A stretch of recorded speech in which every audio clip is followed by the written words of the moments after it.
dando continuidade ao desafio que eu mesmo me impus de trazer algumas impressões sobre alguns livros que eu adquiri nessa Feira Panamazônica do Livro recente, adquiri ou com o qual eu fui presenteado. Eu inclusive já publiquei um vídeo anteriormente sobre a obra Andar, Andar, de Alfredo Guimarães Garcia. Eu quero hoje trazer algumas impressões sobre o Sapato Mágico, de Antônio Juraci Siqueira.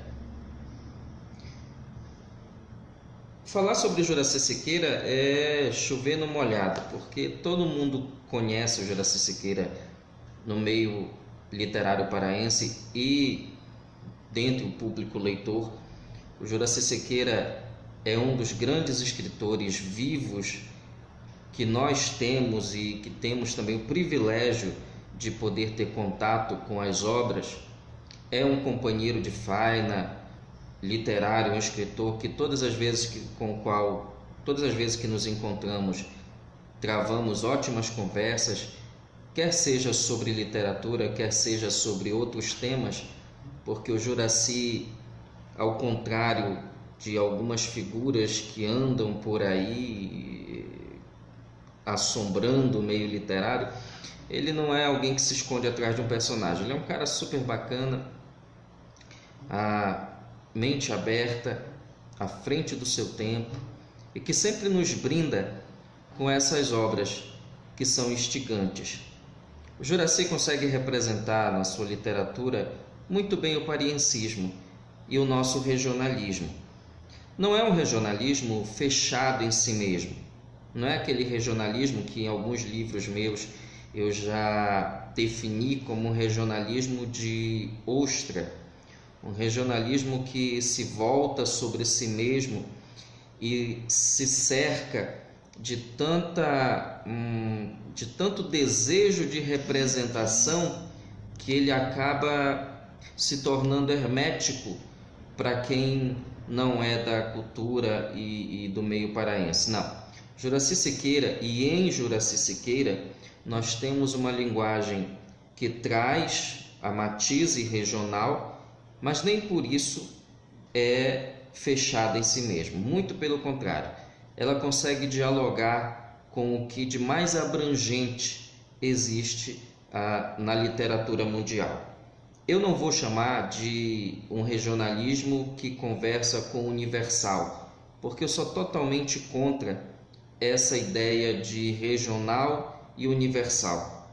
A meu ver, e eu vou tomar aqui o pensamento do escritor Márcio Souza, regional e universal são definições hierárquicas, de uma hierarquia que não existe na prática, mas que existe numa tentativa de setorizar a literatura, uma tentativa que muitas vezes, ou uma tentativa que não nasce naquilo que é regional, mas nasce naqueles que talvez um passado histórico considerou como universal. Então vem do alto a baixo.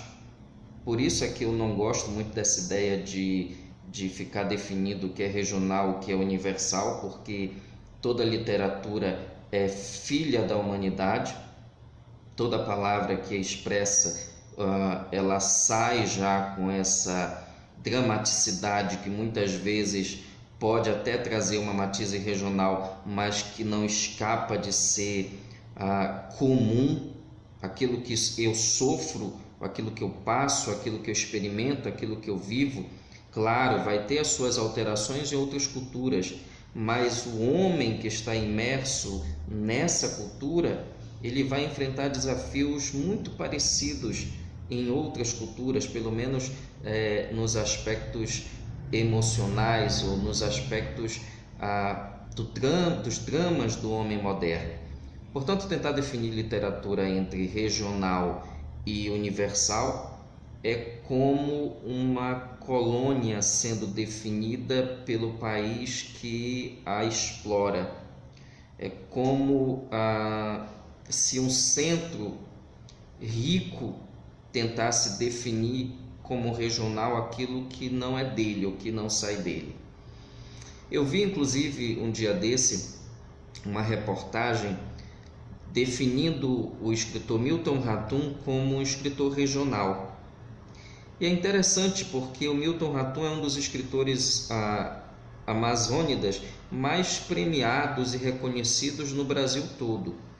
Mas ainda, inclusive teve até uma série feita com base em uma das suas obras. Mas me parece que para um determinado setor do Brasil, uma determinada região do Brasil, que é preponderante sob aspectos econômicos, Milton Ratum está condenado a ser regional para sempre. Não importa se ele escrever um livro com personagens que vivam, por exemplo, na França, personagens franceses, que em nenhum momento desse livro, da primeira até a última folha, ele manifeste qualquer palavra ou qualquer contextualização geoespacial brasileira, seja totalmente francês. E todo mundo conhece muito bem o fetiche que historicamente a cultura e as artes brasileiras têm com o povo europeu, em especial francês. Me parece que ele estará condenado a carregar isto que outras regiões impõem. Por isso que eu digo que regional e universal é uma hierarquia.